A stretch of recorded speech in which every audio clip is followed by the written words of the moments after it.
Hello friends, welcome to Indian study पर आपका स्वागत है। दोस्तों, जैसा कि आप सभी लोग जानते हैं कि रोज सुबह 11 बजे मैं आप लोगों के लिए जीके का टेस्ट लेकर के आ रहा हूं और रात में एक नाइट टेस्ट भी ले रहा हूं। उस टेस्ट को भी जरूर दीजिएगा क्योंकि वो स्पेशल टेस्ट है आपके आने वाले एग्जाम्स यूपी जेल वार्डर और यूपीएसआई के लिए। बेसिकली सभी लोग उस टेस्ट को देख सकते हैं क्योंकि जीके क्वेश्चंस कवर कर रहा हूं जो मोस्टली सभी एग्जाम्स के लिए होते हैं।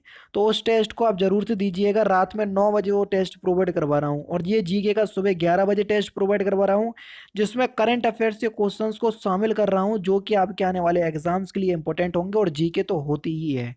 इस क्वेश्चंस या इस वीडियो की पीडीएफ डिस्क्रिप्शन में टेलीग्राम चैनल का लिंक दिया हुआ है, वहां से आप प्राप्त कर सकते हैं। तो चलिए दोस्तों, स्टार्ट करते हैं और देखते हैं पहला क्वेश्चन। पहला क्वेश्चन दोस्तों आपके सामने कि अशोक के शिलालेख किस लिपि में खुदे हैं या लिखे हैं, बात बराबर है। तो किस लिपि में है? तो वो है आपका ब्राह्मी लिपि। यानी कि इस क्वेश्चंस का दूसरा ऑप्शन जो है वो आपका बिल्कुल करेक्ट हो जाएगा। अशोक के शिलालेख में शाहबाजी गढ़ी एवं मानसेहरा के अभिलेख खरोष्टी लिपि में, तक्षशिला और लगमान अभिलेख आर्मेयिक लिपि में, सरकेनु अभिलेख आर्मेयिक तथा ग्रीक लिपि में उत्कीर्ण है। इसके अतिरिक्त सभी शिलालेख, लघु शिलालेख, स्तंभ शिलालेख, लघु स्तंभ लेख, ये सभी ब्राह्मी लिपि में उत्तीर्ण है। तो ये सारे मैंने आपको बता दिए। नेक्स्ट क्वेश्चन, निम्नलिखित में से किसने और कब पहली बार अशोक के शिलालेख का अर्थ स्पष्ट किया या उसको पढ़ा, बात बराबर। तो 1837 में जेम्स प्रीसेम्प ने पढ़ा था, यानी कि चौथा ऑप्शन करेक्ट। इसलिए ऊपर वाले क्वेश्चन में मैंने आपको नहीं बताया कि किसने पढ़ा था ये, ठीक है, क्योंकि नेक्स्ट क्वेश्चन वही था। किस प्रसिद्ध शासक को शिलालेखों का जनक कहा जाता है? Important question. किस प्रसिद्ध शासक को शिलालेखों का जनक कहा जाता है? तो सही आंसर हो जाएगा आपका अशोक को ही कहा जाता है शिलालेखों का जनक। मौर्य वंश के शासक अशोक को शिलालेखों का जनक कहा जाता है। अशोक ने यह प्रणाली ईरानी शासकों से ग्रहण की थी। निम्नलिखित में से किसके द्वारा तृतीय बौद्ध परिषद का संरक्षण प्रदान किया गया? यानी कि तृतीय बौद्ध समिति की जो अध्यक्षता है वो किसने की थी? तो आपका जो सही आंसर हो जाएगा वह क्या हो जाएगा?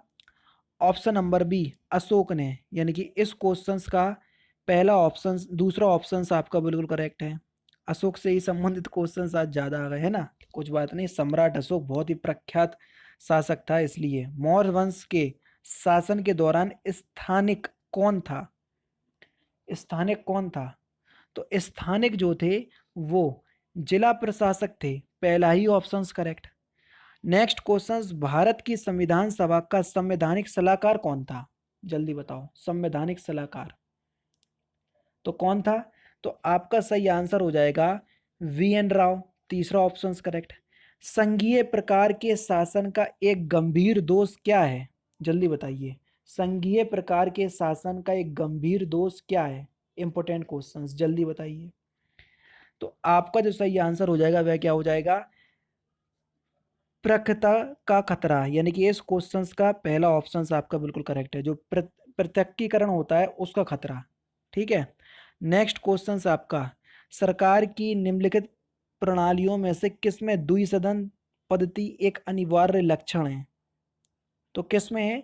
आपका सही आंसर हो जाएगा संघीय प्रणाली। तीसरा ऑप्शन जो है वो आपका बिल्कुल क्या हो जाएगा? करेक्ट हो जाएगा। देखो, संघीय प्रणाली में केंद्रीय विधायिका 2 सदन वाली होती है। यहाँ निम्न सदन में जनता का प्रतिनिधित्व होता है जबकि उच्च सदन में प्रांतों का प्रतिनिधित्व होता है। इसलिए संघीय शासन प्रणाली में द्विसदनीय पद्धति एक अनिवार्य लक्षण है।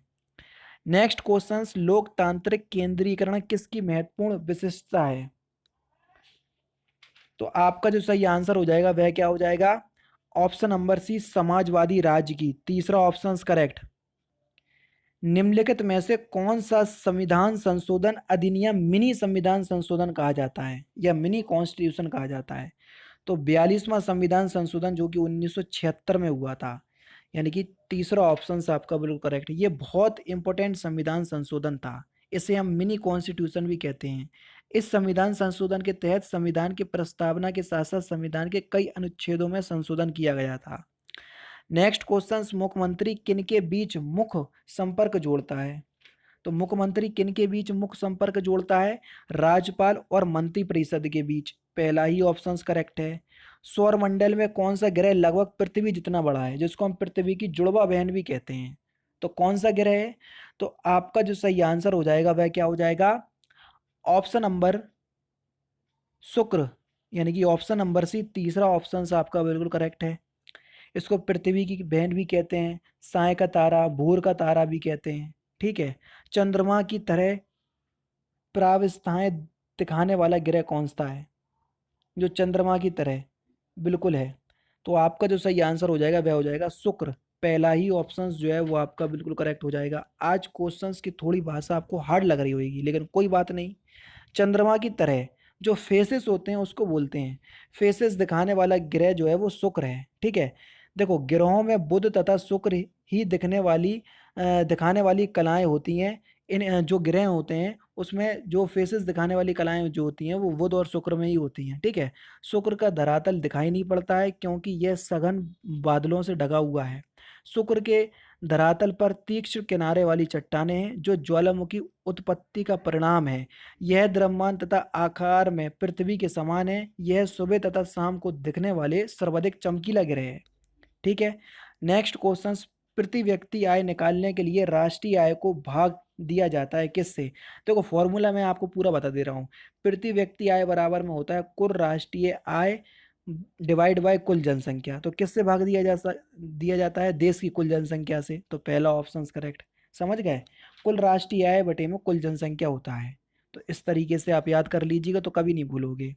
निम्नलिखित में से किस राज्य की भूमि भारत के पूर्वी और पश्चिमी तटों पर है? तो किस राज्य की भूमि है? तो आपका सही आंसर हो जाएगा पुदुचेरी। पहला ही ऑप्शन आपका बिल्कुल करेक्ट।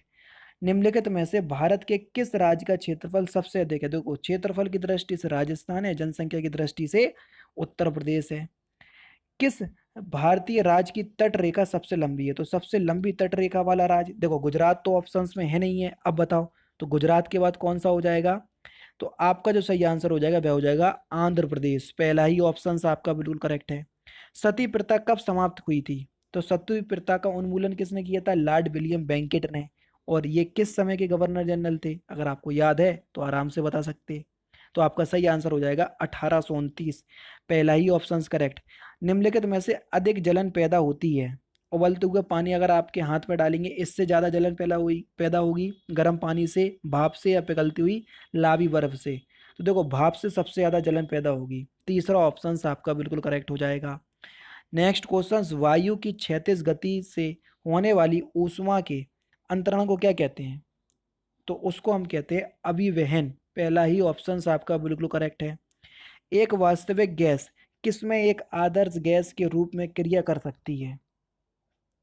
तो एक वास्तविक गैस किसमें एक आदर्श गैस के रूप में क्रिया कर सकती है? तो सही आंसर हो जाएगा निम्न दाब और उच्च ताप। दूसरा ऑप्शन बिल्कुल करेक्ट।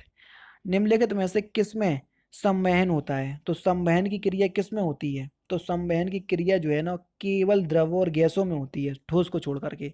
तो दूसरा ऑप्शन आपका बिल्कुल करेक्ट हो जाएगा। निम्नलिखित में से कौन सा एक न्यूक्लियन नहीं है? न्यूक्लियन का पार्ट नहीं है। देखो, प्रोटॉन, न्यूट्रॉन, इलेक्ट्रॉन तो होते हैं। देखो, प्रोटॉन, न्यूट्रॉन और पॉजिट्रॉन बिल्कुल होते हैं। न्यूक्लियन का मतलब नाभिक से है, परमाणु के, और ये सभी नाभिक में होते हैं। लेकिन इलेक्ट्रॉन नहीं होता है, ये नाभिक के बाहर चक्कर लगाता है। तो यानी कि इस क्वेश्चन का क्या हो जाएगा? देखो, इस क्वेश्चन का ऑप्शंस चौथा ऑप्शंस दे रहे हैं, वो किस आधार पर दे रहे हैं? देखो, न्यूक्लियन यानी कि जो परमाणु का हिस्सा नहीं है, प्रोटॉन, न्यूट्रॉन और इलेक्ट्रॉन, ये तीनों हैं, जबकि पॉजिट्रॉन नहीं है। तो चौथा ऑप्शन आपका करेक्ट हो जाएगा। जबकि पॉजिट्रॉन भी परमाणु के नाभिक में होता है, लेकिन अभी की इसका स्पष्टीकरण नहीं हुआ है। ठीक है ना? वो बेसिकली देखा जाए तो परमाणु के नाभिक में कई तत्व होते हैं, लेकिन इनके स्पष्टीकरण होने में अभी थोड़ी प्रक्रिया बाकी है। अभी दो ही मानते हैं अपन, कौन? प्रोटॉन और न्यूट्रॉन। ठीक है ना? नेक्स्ट क्वेश्चन, किसी परमाणु का रासायनिक व्यवहार निर्भर करता है उसके न्यूक्लियन में प्रोटॉनों की संख्या पर, यानी कि नाभिक के अंदर प्रोटॉनों की संख्या पर निर्भर करता है। पहला ऑप्शन करेक्ट। किस राज्य की सरकार ने हाल ही में युवाओं को रोजगार देने के लिए होप पोर्टल लॉन्च किया? तो किस राज्य सरकार ने किया होप पोर्टल? उत्तराखंड। तीसरा ऑप्शन बिल्कुल करेक्ट। डूरन लाइन किन दो देशों के बीच है? देखो, पाक जल संधि के बारे में पूछा गया था यूपी पुलिस कांस्टेबल में, तो अब डूरन लाइन के बारे में हो सकता है पूछ लिया जाए, तो याद कर लेना। किन दो देशों के बीच है? पाकिस्तान और अफगानिस्तान। तो चौथा ऑप्शन करेक्ट। अगर देखो पाकिस्तान और अफगानिस्तान ऑप्शंस में ना हो तो भारत और अफगानिस्तान लगा देना, वो भी आपका करेक्ट हो जाएगा। अगर ऑप्शंस में ये ना हो तब की बात कह रहे हैं हम, ठीक है। नेक्स्ट क्वेश्चन, निम्नलिखित में से कौन सा एक रेशेदार प्रोटीन है? तो कौन सा एक रेशेदार प्रोटीन है? केरेटिन, ये एक रेशेदार प्रोटीन है। तीसरा ऑप्शन करेक्ट। निम्नलिखित में से कौन सा द्रव त्वचा की परत को जल के लिए अवैध बनाता है? तो कौन सा द्रव? तो आपका जो सही आंसर हो जाएगा वह क्या हो जाएगा? ऑप्शन नंबर सी, क्रिएटिन, यानी कि तीसरा ऑप्शन आपका बिल्कुल करेक्ट। निम्नलिखित में से किस भारी धातु की विषाक्तता यकृत सिरोसिस पैदा करती है? सिरोसिस एक बीमारी है, किस धातु की विषाक्तता के कारण होती है ये? तो आपका जो सही आंसर हो जाएगा वह हो जाएगा कॉपर, पहला ही ऑप्शन आपका बिल्कुल करेक्ट।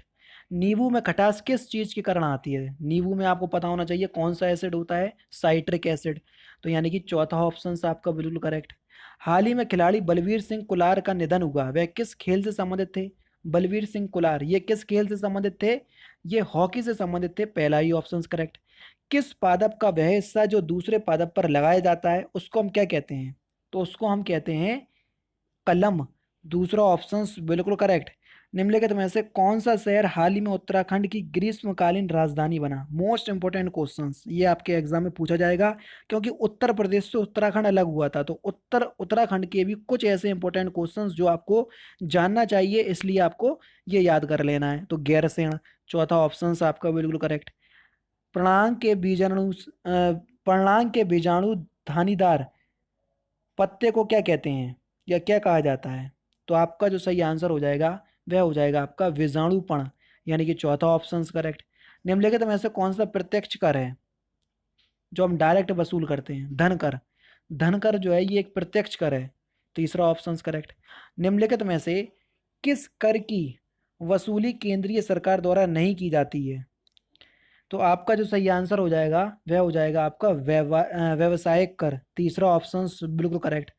भारत सरकार का सबसे अधिक राजस्व अर्जित करने वाला एक महास्रोत कौन सा है? भारत सरकार का पूछ रहे हैं, तो आपका सही आंसर क्या हो जाएगा? ऑप्शन नंबर ए, प्रत्यक्ष कर, पहला ही ऑप्शन करेक्ट है। निम्नलिखित में से कौन सा कर केवल राज्य सरकार द्वारा लगाया जाता है? तो इस क्वेश्चन का आंसर आप मुझे कमेंट बॉक्स में बताएंगे, ठीक है ना, क्योंकि लास्ट क्वेश्चन है। तो ये थे आपके 38 क्वेश्चंस जीके के, जो कि आपके आने वाले एग्जाम्स के लिए बहुत ज़्यादा इंपॉर्टेंट है। वीडियो अच्छी लगे तो वीडियो को लाइक और शेयर जरूर कर दीजिएगा। पीडीएफ डिस्क्रिप्शन में टेलीग्राम चैनल का लिंक दिया है, वहाँ से आपको मिल जाएगी। तो दोस्तों फिलहाल की वीडियो में सिर्फ इतना ही। अगर आपको वीडियो पसंद आए तो प्लीज़ दोस्तों वीडियो को लाइक कीजिए, शेयर कीजिए, और साथ ही साथ हमारे चैनल को सब्सक्राइब करना ना भूलें, क्योंकि मैं रोजाना इसी तरह की वीडियोस आप लोगों के लिए लाता रहता हूँ। नमस्कार दोस्तों, जय हिंद, जय भारत।